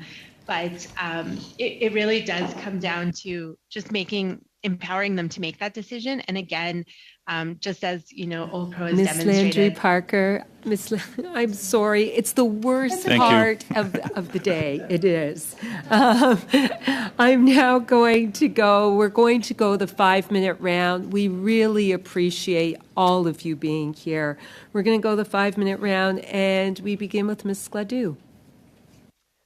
Well, thank you, Chair, and thank you to the witnesses for appearing. I want to start off just talking a little bit about some of the things that were said. I know there was a concern expressed by Dr. Charbonneau about radioactive waste and the dangers of that. And I want to be clear that, I mean, we have 32 radioactive waste storage facilities in Ontario, and since its inception, there has never been a single incident. So I think that is certainly not a fact-based observation. The other thing I would like to say is that there was a comment that all of the SMRs are being exempted from environmental assessment. We have had testimony at this committee from people involved in the Westinghouse project and multiple SMR projects complaining about the amount of time and the delay of 3 years that is being imposed on them by the environmental assessment process. So I just wanted to provide that information. Now, my question for Dr. Ramana is this. If I look at competitive sources of energy, hydro, 6 to 8 cents a kilowatt hour, solar and wind, unfortunately in Ontario, contracts sold for 40 cents a kilowatt hour, very bad. And we look at the fact that nuclear is typically large nuclear, 8 cents a kilowatt hour, but these SMRs are probably 15 cents a kilowatt hour. It looks to me like the niche for these is in places where you would avoid having to put infrastructure costs in order to use this electricity. So in terms of the north, we see Nunavut area, we have mining initiatives that are going on, greenhouse initiatives for food security. Do you believe that these technologies do have a place? If we could prove the technology here in Canada, that might boost this platform for use. Thank you for that question.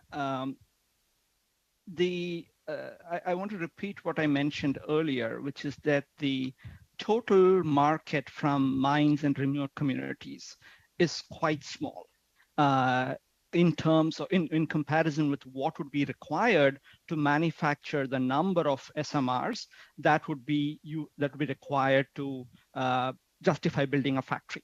Okay. The second point, actually, which I didn't bring up earlier, is that if you look at mines and remote communities, they're all very different, and they all have different levels of energy needs.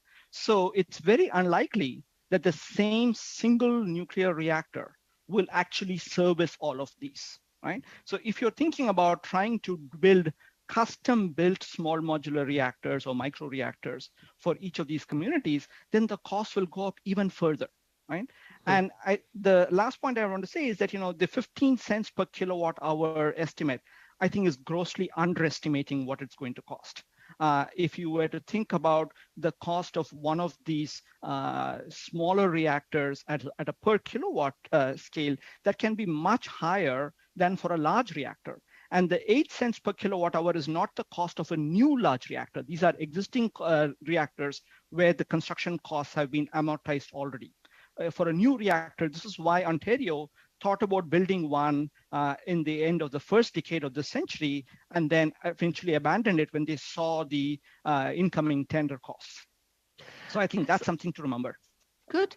And so do you think, like, if we look at the north, I mean, I was in Nunavut, it's not very sunny there very often, and, the wind is intermittent. In terms of power alternatives for diesel there, what are you thinking is a better recommendation? Well, that again will very much depend on place to place. I mean, there are areas where wind is strong, and solar is not, even though it is not very sunny there, there are ways of trying to use solar energy even in the winter. I'm not an expert on that, even in colder places. And there are also places where there is hydro resources. And I realize that not one of them is going to fit all of these. And that, I think, is the beauty of renewable energy technologies. There's not one single solution that's going to work in any place. You would have to look at what the local constraints are, what the local resources are, and tailor your thing. But the last thing I want to say is that the technology is something which is fast evolving in the renewable energy space, unlike in the nuclear space. And what is the situation going to be 10 years, 20 years from now is not something I think we should be able to confidently predict at this point. But in terms of the total amount of emissions from these small remote communities, it's fairly small. And so I think we should first focus on developing these technologies for the grid in places where Dr. it can be Romana, easily absorbed Dr. and then Romana, further. I'm sorry to interrupt, and you've got up so early for all of us. Thank you, Ms. Gladue. And we're going to go to Ms. Bradford now for 5 minutes, please. Thank you, Madam Chair, and thank you to the witnesses for being here with us this evening or early morning, as the case may be.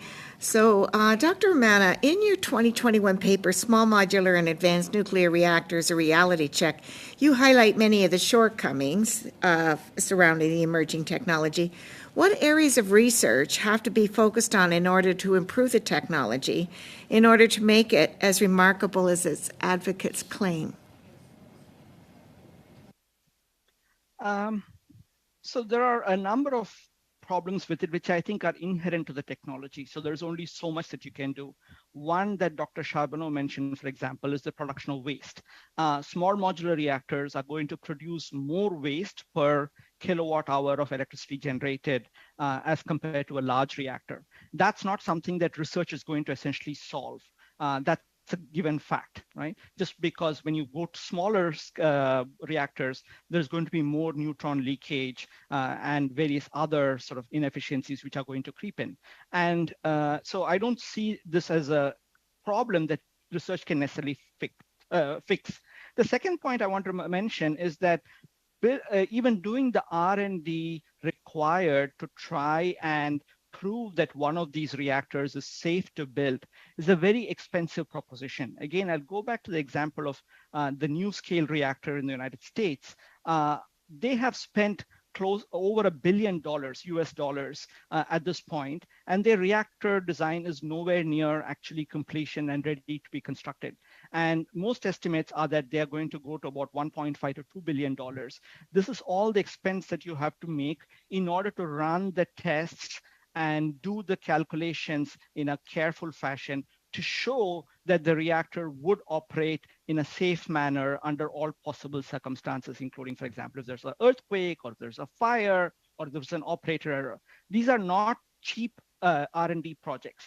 And this is why many companies which have started off often have never actually moved their reactor designs to completion. So that's the other thing that I want to sort of emphasize here, which is that if you're going to try and move one of these products to a point where you can feel confident about them being constructed, then somebody has to be willing to spend those $1 to $2 billion of US dollars. And I don't see the market willing to do that. Okay, in the area of nuclear waste, are you aware of any promising research to address the problem? So the problem of nuclear waste is twofold. There's a technical problem with nuclear waste in that some of these substances are going to be hazardous for hundreds of thousands of years. And that's an inherent property of these materials. They are not going to, there's no amount of research that's going to change that property. The second is that the efforts to try and deal with this problem have typically been to try and do what's called reprocessing. Sometimes they, euphemistically called recycling. The problem there is that you cannot get rid of the radioactivity. So what you're doing in reprocessing is moving the waste from one location in a solid form into multiple streams of radioactive waste. And all of them have to be dealt with. So it's actually making the problem more complicated. So I don't see any promising research as such.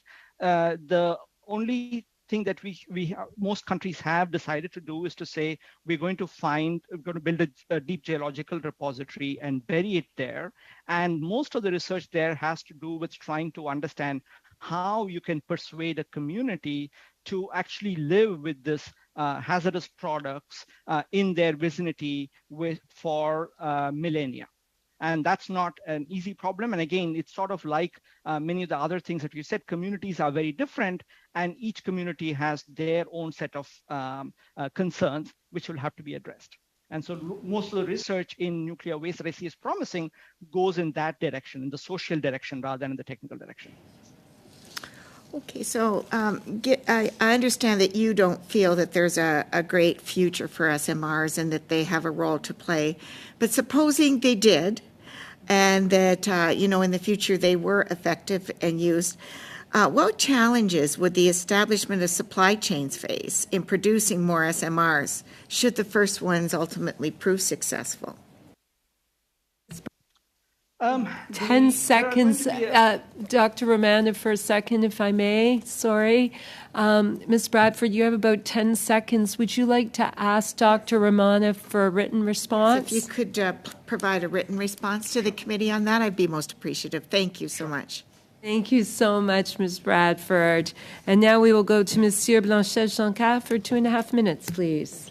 Madame la Présidente. Thank you, Madam Chair. My question will be for Ms. Charbonneau. Ms. Charbonneau, I'd like to hear your perspective on the management of nuclear waste, which is an important issue, of course. Can you tell us more about this?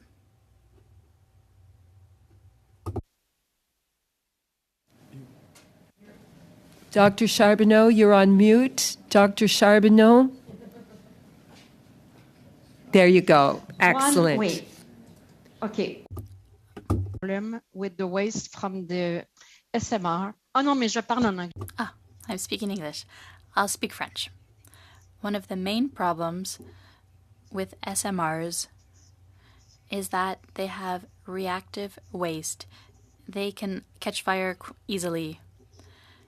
There's a project in Canada, a long-term project, to have a deep geological site to bury waste, but we don't even know if we'll be able to put the waste of SMRs there because it could catch fire and have a fire in the deep repository site. So there's no strategy for the waste from SMRs. In the management consultation done by the management company, the NWMO, they can't do it because the waste from SMRs isn't properly characterized. We don't know what they will be, okay?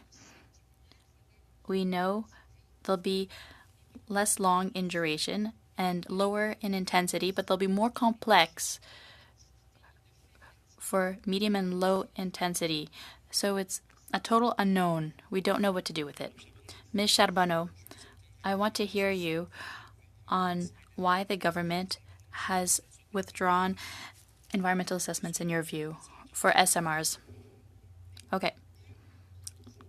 Quite humbly, I think it's because they wanted to foster the deployment of small modular reactors and help the industry develop.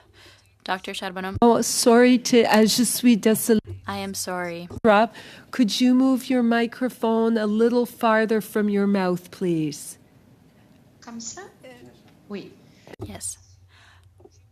I think it was to encourage the development of SMRs without taking into account the disadvantages. It's like a trend. They want SMRs. They think they'll make money. But it would be more prudent to take into consideration all of the aspects because it may lead to disappointment because of all of the issues that accompany them. Thank you. Thank you, Dr. Charbonneau. Merci, Monsieur. Thank you, Mr. Blanchet-Jonca. 2.5 minutes before we suspend goes to Mr. Cannings, please. Well, thank you. And I'll go back to Ms. Landry Parker just to talk about one of my favorite places again, and that's Old Crow. And that you mentioned that they had their own energy strategy or plan. That's something I'm not aware of, so I'm really interested to hear what they have done and perhaps what other small remote communities could do based on what they've done. Definitely. So Old Crow has a solar farm that they have created and implemented, and it's been quite successful. Again, there's challenges with it because of their climate and their location, but there's definitely some lessons that can be learned for other communities there, not necessarily just in solar, but in any energy field around local control and really utilizing working with the utility in this case and working with the government to really recognize what is in those modern treaty agreements. So that was really interesting. The other thing, just to kind of build on that from the other northern communities, is some of the innovative ways that they are looking at things like nuclear, where energy is an important part, but they've also looked at food security around the heat give off from a reactor, and how can they use that in greenhouses to heat their greenhouses and increase their access to fresh fruits and vegetables, which is something that is we all know is hard to get in the north. So there is quite a bit of innovation happening in the north and in the ways that they are thinking about energy, both around its use but also ownership structures and equity structures. So I think there is a lot of lessons to be learned there. Thank you. And I'm guessing 40 seconds. Well, I'll cede my time, but thank you, and thank you all. Thank you so much, Mr. Cannings, for being so gracious. To all our witnesses, we all want to say thank you.